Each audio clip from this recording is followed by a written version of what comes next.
예, 그렇습니다. 우리는 지금 교회력을 따라서 사순절 기간을 지나가고 있습니다. 이 사순절은 한자어로 이렇게 풀이해 보면 넉사자와 열흘 순자를 써서 40일이라는 의미를 가지고 있습니다. 그래서 이 사순절 기간에는 예수님의 고난, 사랑, 그리고 예수님의 죽음 그리고 부활을 묵상하며 다시 우리의 신앙을 돌아보며 재정비하는 절기라 말할 수 있습니다. 그래서 이 사순절은 언제부터 언제까지 진행이 되어지냐면 이 부활주일을 기점으로 해서요. 역으로 6번의 주일을 제외한 40일 동안을 사순절이라고 말합니다.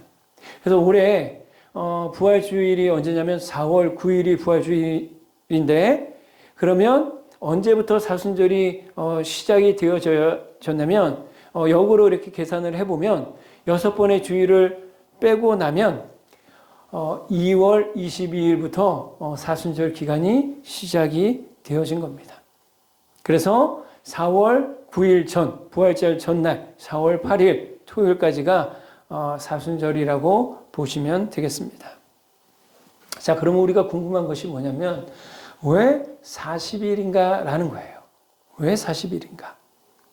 여러분, 이 40이라는 이 숫자는요, 성경 속에서 굉장히 상징적 의미로 많이 사용되고 있습니다. 그래서 많은 곳에 그 의미를 나타내고 있는데, 먼저 그 노아의 방주 때를 보면 하나님께서 40일 동안 비를 내리게 하십니다. 이것은 하나님의 심판을 의미하는 거예요. 그리고 모세가 부르심을 받기 전에, 즉 애굽의 지도자로 세워지기 전에 40년 동안 광야에서 생활을 했었습니다. 또 이스라엘 백성이 가나안 땅에 들어가기에 앞서 광야에서 자그마치 40년 동안 생활을 했음을 성경은 기록하고 있습니다. 그리고 모세가 십계명을 받기 전 40일 동안 시내산에 머물렀음도 기록하고 있습니다. 그리고 이스라엘 백성이 가나안 땅에 들어가기에 앞서서 가데스 바네아에서 모세가 12명의 정탐꾼을 세워서 그 가나안 땅에 정탐을 보냈는데 그 기간이 얼마였냐면 바로 40일이었어요. 40일 동안 정탐을 하고 정탐꾼들이 돌아오게 됩니다. 그리고 우리 요나서에서도 그 의미를 우리가 볼 수가 있는데 요나가 니느웨를 향하여 회개를 외친 기간이 바로 40일이었습니다. 또 복음서에도 보면 예수님은 광야에서 40일 동안 금식하신 후에 마귀에게 시험을 받으셨고요. 또 예수님은 십자가에 달려 돌아가시고 나서 3일 후에 부활하신 후 40일 동안 지상에 머무르면서 제자들과 함께 계시다가 하늘로 승천하셨음을 기록하고 있습니다. 자, 이 모든 것들을 종합해 볼 때 이 40이라는 숫자는요, 매우 의미가 있는 거예요. 어떤 의미를 담고 있느냐? 첫째는 잘못을 뉘우치며 속지 않은 기간을 의미하고 있어요. 그리고 두 번째는 하나님의 구원을 기다리는 기간을 의미하고 있습니다. 그리고 세 번째는 하나님의 말씀을 듣고 또 실천하는 기간을 의미하고 있습니다. 그리고 마지막으로 네 번째는 중차대한 일을 준비하는 기간 등의 의미를 가지고 있다라는 거예요. 여러분, 이렇듯 이 40이라는 숫자는 굉장히 우리에게 의미가 있는 숫자인데 이 의미를 우리가 생각해 볼 때 이 사순절이라는 기간은, 이 절기는 그냥 우리가 아무런 의미 없이 지나가는 기간이 아니라, 절기가 아니라 영광스러운 주님의 그 부활을 기다리면서 우리가 준비하는 절기라 말할 수 있을 것입니다. 그래서 여러분, 사순절의 이 시작은 항상 그 수요일부터 시작이 되어져요. 근데 그 첫 번째로 시작되어지는 수요일을 제의 수요일이라고 부릅니다. 그래서 이 제의 수요일에는요, 어떤 의식을 실으냐면 이 이마에 재로 십자가를 그리면서 너는 흙이니 흙으로 돌아갈지니다 라는 창세기 3장 19절의 그 말씀을 선포하면서 시작이 되어진다라는 겁니다. 그럼 그 의미가 무엇이냐면 바로 우리를 위해 십자가에 달리신 예수 그리스도의 그 죽음을 기억하며 나의 죄에 대한 회개와 슬픔을 나타내는 의미를 담고 있는 거예요. 또 하나는 우리는 하나님 앞에서 죄와 같은 존재임을 고백하면서 우리의 그 연약함과 나약함을 인정함과 동시에 하나님의 그 위대함과 강함 그리고 완전함을 우리가 의지하며 살아가겠다는 믿음의 결단을 하는 의미를 가지고 있기도 하다라는 겁니다. 여러분, 이 죄의 수요일에 사용되는 그 죄는 어떤 나무를 태워서 사용하냐면 바로 예수님이 예루살렘에 입성하실 때 그날이 바로 종료주일이죠.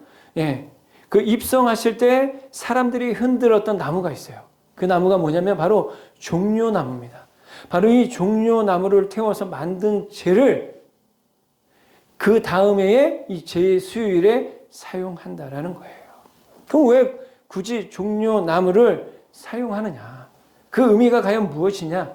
그 의미를 잠깐 말씀을 드리면, 여러분 예수님이 그 예루살렘에 그 입성하실 때 많은 사람들이 나와서 예수님을 기뻐하고 환호했습니다.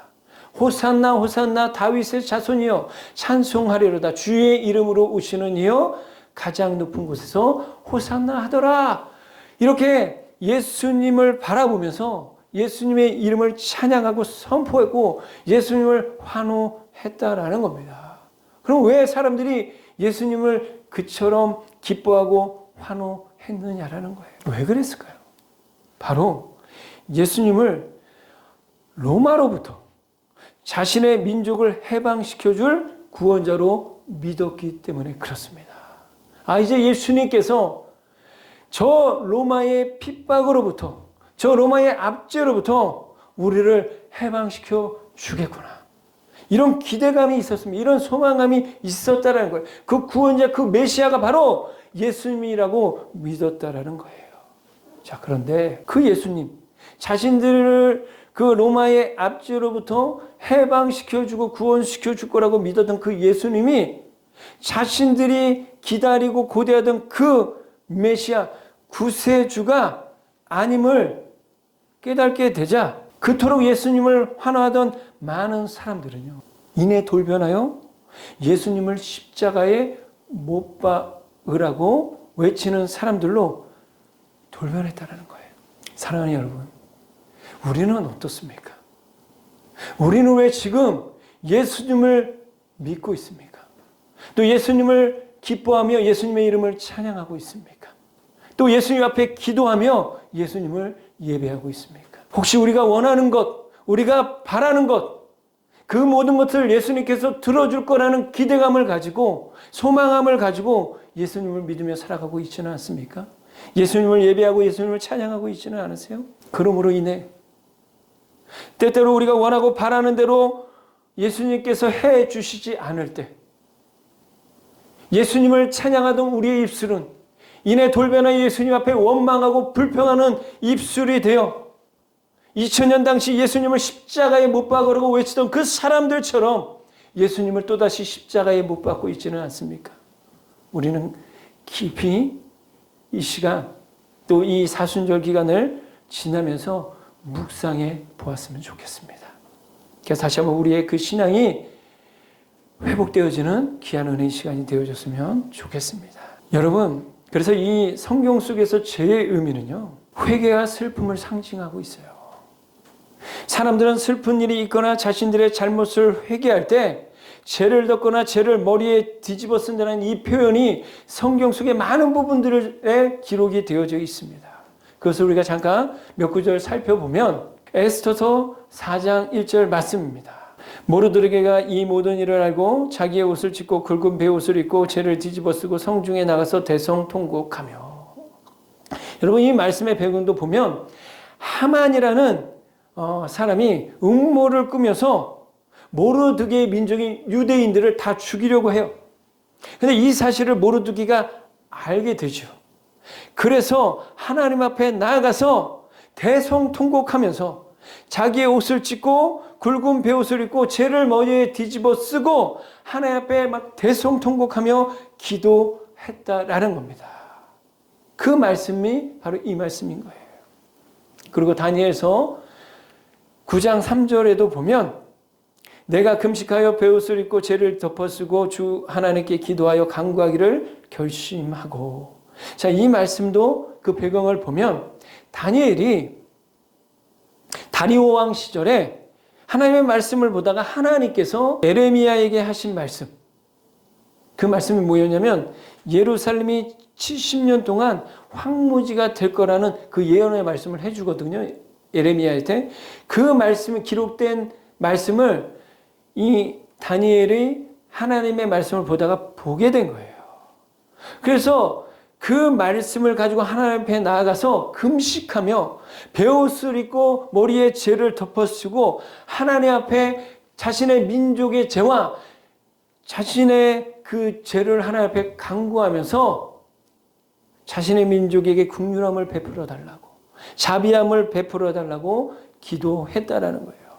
그래서 이 모든 말씀을 종합해 보면 그 말씀 안에는 깊은 회개와 슬픔의 마음이 들어가 있다라는 겁니다. 그래서 대를 뒤집어 쓴다라는 것은 슬픔과 회개를 표현하는 상징이었다라는 거예요. 또 하나 죄는 어떤 의미의 상징을 가지고 있냐면 인간의 유한성을 상징하고 있습니다. 아까도 말씀드렸지만 창세기 3장 19절을 보면 하나님께서 죄를 지은 아담에게 뭐라고 말씀하시냐면 아담아 너는 흙이니 흙으로 돌아갈지니라 라고 말씀하셨습니다. 여러분 이 말씀에서 이 흙은 히브리어로 아파르라는 단어를 써요.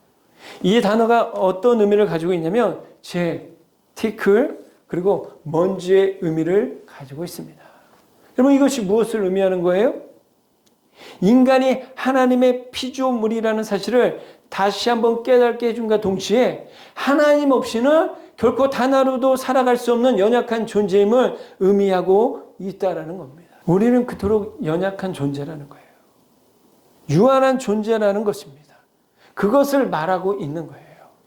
사랑하는 여러분, 그러기에 우리는 더 이상 이 사순절 기간을 아무런 의미 없이 보내서는 안 돼요.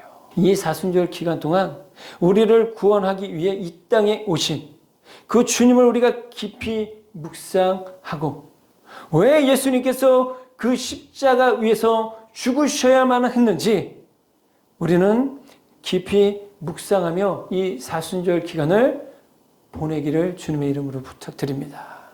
그리고 그 주님의 십자가 앞에서 깊이 회개하고 기도하며 우리의 신앙을 다시 한번 되돌아보며 재정비하는 그 회개와 갱신의 시간이 되시기를 주님의 이름으로 간절히 부탁드립니다. 그래서 저는 오늘 특별히 이 본문의 말씀을 가지고 우리를 위해 달려 돌아가신 예수님의 그 십자가를 함께 묵상해 보는 시간을 가졌으면 좋겠습니다. 우리 갈라디아서 2장 20절 말씀을 다시 한번 우리 읽도록 하겠습니다. 내가 그리스도와 함께 십자가에 못 박혔나니 그런즉 이제는 내가 사는 것이 아니요 오직 내 안에 그리스도께서 사시는 것이라. 이제 내가 육체 가운데 사는 것은 나를 사랑하사 나를 위하여 자기 자신을 버리신 하나님의 아들을 믿는 믿음 안에서 사는 것이라. 아멘. 여러분 이 사순절 기간을 한마디로 얘기하면 예수 그리스도의 십자가를 묵상하고 그 십자가를 붙드는 훈련을 갖는 절기라 말할 수 있습니다. 자, 그러면 우리는 예수님의 그 십자가를 어떻게 온전히 붙으며 살아갈 수 있는 걸까요? 여러분, 우리는 이 질문에 답하기 위해서 우선 또 다른 두 가지 질문에 먼저 답을 할 수 있어야 해요. 그 첫 번째 질문이 뭐냐면 십자가는 누가 붙들어야 하는가입니다. 먼저 결론적으로 이 질문에 대한 답을 말씀을 드리면 예수 그리스도의 십자가는 다른 누군가가 아닌 내가 붙들어야 해요. 오늘 본문인 갈라디아서 2장 20절을 우리 다시 한번 읽어볼 텐데, 이번에는 읽을 때에는요, 내가와 나를이라는 말을 강조해서 우리 한번 간절함으로 읽어보겠습니다. 내가 그리스도와 함께 십자가에 못 박혔나니 그런즉 이제는 내가 사는 것이 아니요 오직 내 안에 그리스도께서 사시는 것이라. 이제 내가 육체 가운데 사는 것은 나를 사랑하사 나를 위하여 자기 자신을 버리신 하나님의 아들을 믿는 믿음 안에서 사는 것이라. 사랑하는 여러분, 그리스도의 십자가 누구 때문에 지셨고 또 누가 붙들어야 할까요? 바로 나입니다. 그래서 구약성경 레위기에 보면 하나님께 죄를 용서받기 위해 드리는 제사에 대해서 기록이 되어져 있는데요. 오늘날과 같이 십자가를 의지해서 죄를 용서받기 전까지는 반드시 구약의 제사를 드려야만 했습니다. 행동으로든 마음과 생각으로든 어떠한 형태로든 죄를 지었다면 그 죄를 용서받는 유일한 방법이 바로 하나님께 드리는 제사에 있었다라는 거예요. 그리고 그 제사의 방법이 세세하게 기록된 책이 바로 레위기서라는 겁니다. 여러분, 레위기에는 여러 제사의 종류와 그 방법에 대해 아주 세세하게 기록이 되어 있습니다. 번제, 소제, 화목제, 속죄제, 속건제, 이와 같은 이 제사의 종류와 그 방법이 아주 세세하게 기록이 되어져 있어요. 자, 그런데 그 중에서도 레위기 1장을 보면 제사의 종류 중 번제를 드리는 6단계가 나옵니다. 그 내용을 잠시 말씀을 드리면, 첫째는요, 흠없는 제물을 회막까지 데려옵니다. 그리고 두 번째는 그 제물에게 안수를 해요. 그리고 세 번째, 그 제물을 죽입니다. 그리고 네 번째는 그 죽은 제물의 가죽을 벗겨요. 그리고 다섯 번째는 마디마디를 분리시켜서 각을 뜹니다.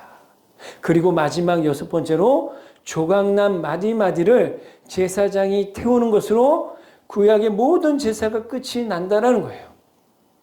자, 그런데 흥미로운 사실이 뭐냐면 이 6단계 중에 마지막 단계를 제외하고는, 즉 조각난 마디마디를 제사장이 태우는 것을 제외하고는 모든 단계를 행해야 하는 주체는 제사장이 아니라 제물을 가져온 나라는 거예요.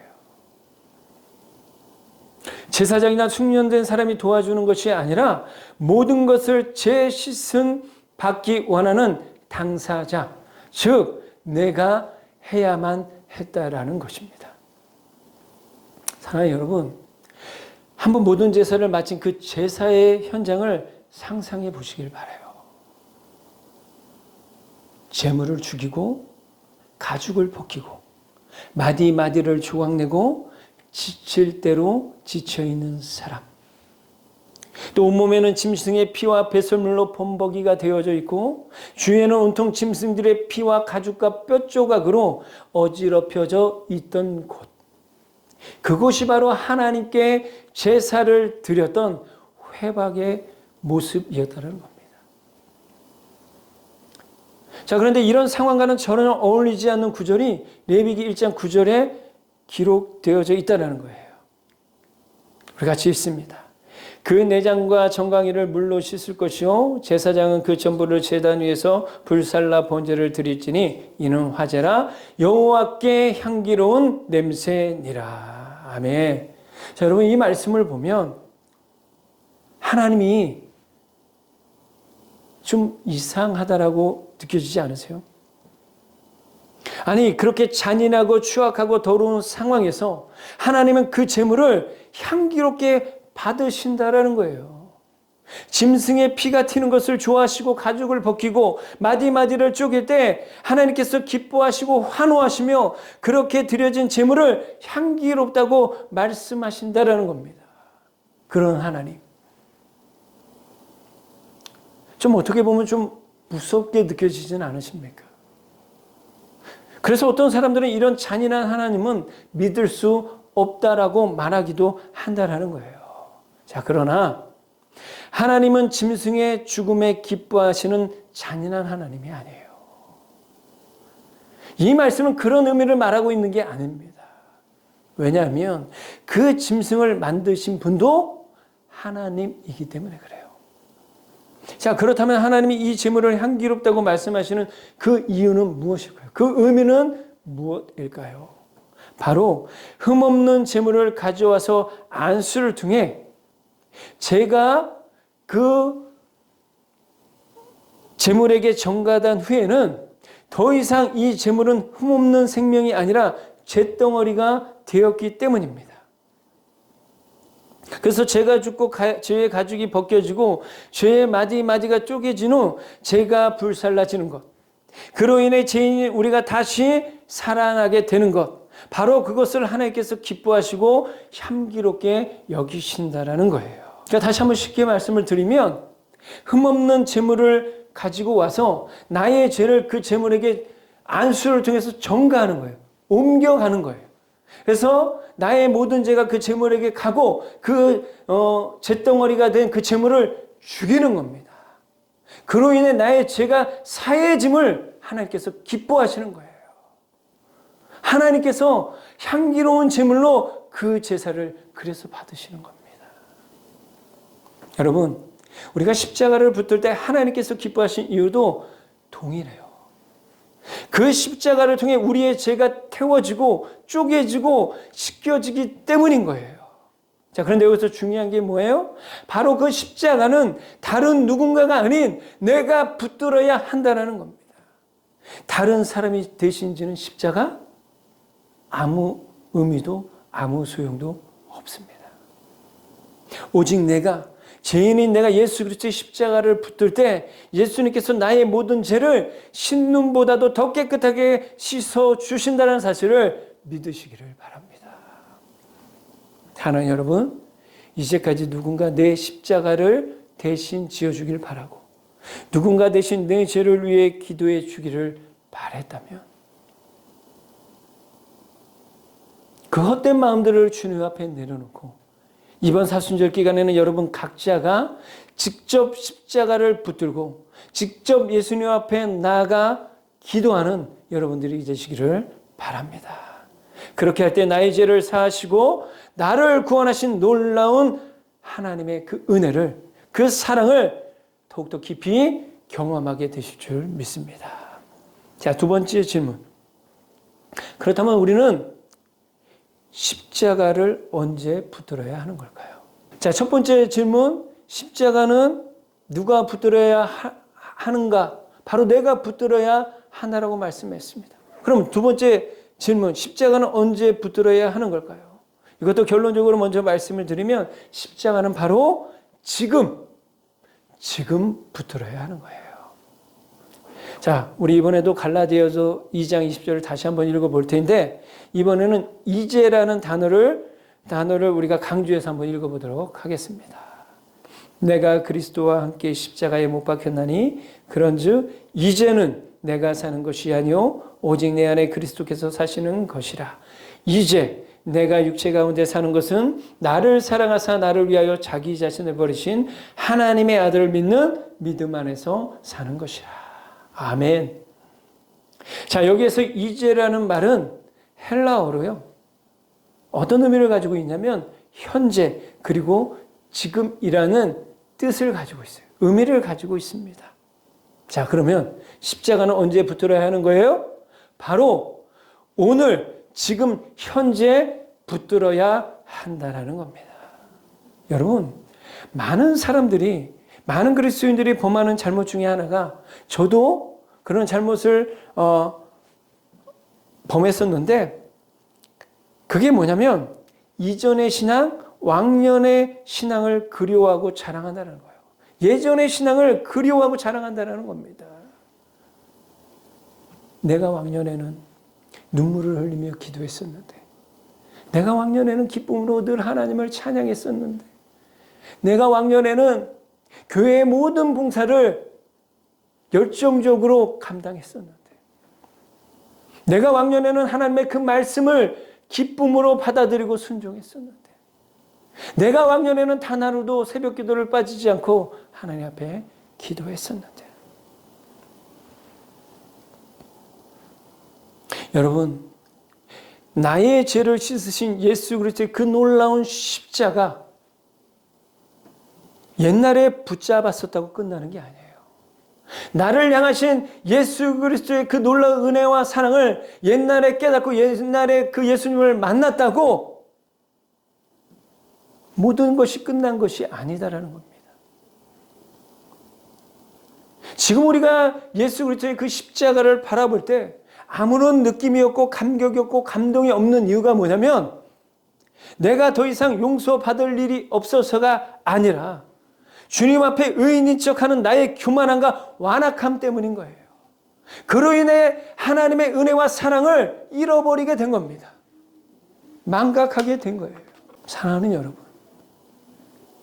주님을 처음 만나 십자가의 은혜와 감격을 누리는 그때, 또 어렵고 힘들 때 간절하게 십자가를 붙들고 의지하며 기뻐하였던 그때, 또 주홍같이 붉은 죄를 용서해 주신 주님의 그 은혜에 감격해 하염없이 눈물을 흘리며 매일매일 하나님의 이름을 찬양했던 그때, 그 첫사랑의 기쁨을 누리던 그때와 지금의 여러분들의 신앙의 모습을 한번 비교해 보시길 바랍니다. 그때와 지금도 다름이 없이 십자가를 바라볼 때마다 은혜와 감격이 차고 넘쳐서 기쁨으로 주님의 이름을 찬양하고 있다면, 주님을 기쁨으로 예배하고 있다면 문제가 없겠지만 사실 우리 모두가 그렇지 못하다라는 겁니다. 그때와 우리가 비교해 보면 너무나도 부끄럽지만 그때보다 우리가 지은 죄가 더 많으면 많았지 결코 적지 않을 것이다라는 겁니다. 오히려 그때보다 그러게 하기 때문에 오늘도 예수님의 그 십자가가 우리에게 필요한 거예요. 그때보다 오늘도 우리가 예수 그리스도의 그 십자가를 바라봐야 한다는 거예요. 의지해야 한다는 겁니다. 그럼에도 불구하고 우리는 그때보다 더 많은 죄로 인하여 더러워지고 욕심도 많아지고 눈으로 입으로 마음과 행동으로 지은 죄는 더 많아졌음에도 불구하고 그 죄를 깨닫지 못하고 왕년에 했던 신앙만을 회상하며 그래도 나는 저 사람보다는 괜찮은 사람이야. 그래도 뭐 나는 뭐 매일 하나님의 말씀을 보고 있는데 뭐 예배하고 있는데 뭐 이러면서 경건의 모양만을 가지고 사람들을 속이며 살아가고 있지는 않습니까? 신앙생활을 하며 살아가고 있지는 않습니까? 사랑하는 여러분, 왕년에 붙들었던 십자가 이제는 더 이상 의지하지 마시고 바로 오늘 지금 주님의 그 십자가 앞에 나아가서 그 주님의 십자가, 나의 죄를 위하여 달려 돌아가신 그 십자가를 붙드시는 여러분 모두가 되시기를 주님의 이름으로 축복합니다. 여러분 말씀을 맺습니다. 여러분 분명한 사실은 뭐냐면 하나님의 관심은요, 우리가 이 땅 가운데서 잘 먹고 잘 사는 것에 있지 않습니다. 우리가 성공하는 것에 있지 않아요. 많은 사람들에게 우리가 인정받는 것에 있지 않다라는 거예요. 하나님의 관심은 단 하나, 우리의 죄 씻음에 있음을 반드시 기억하시길 바랍니다. 그러하기에 이 땅에서 아무리 잘 살고 잘 먹고 모든 것을 누리며 살아간다 할지라도 죄의 문제를 해결하지 않으면 우리는 하나님의 나라에 결코 들어갈 수 없는 자들임을 반드시 우리가 기억하셨으면 좋겠습니다. 그러하기에 다시 한번 간절히 부탁하는 것은 이번 사순절 기간을 지내면서 나를 위하여 이 땅 가운데 오신 주님을, 또 나를 위하여 십자가에 달려 돌아가신 그 주님의 은혜와 사랑을 깊이 묵상하며 다시 한번 그 첫사랑의 기쁨을 온전히 회복하는 이번 사순절 기간이 되어지기를 주님의 이름으로 간절히 부탁드립니다. 다른 누구도 아닌 내가 그리고 왕년이 아닌 오늘 그 십자가를 바라보시고 온전히 붙드셔서 풍성한 은혜와 구원의 감격을 누리시는 복된 사순절 절기가 되시기를, 또 여러분의 삶이 되시기를 주님의 이름으로 간절히 축원합니다.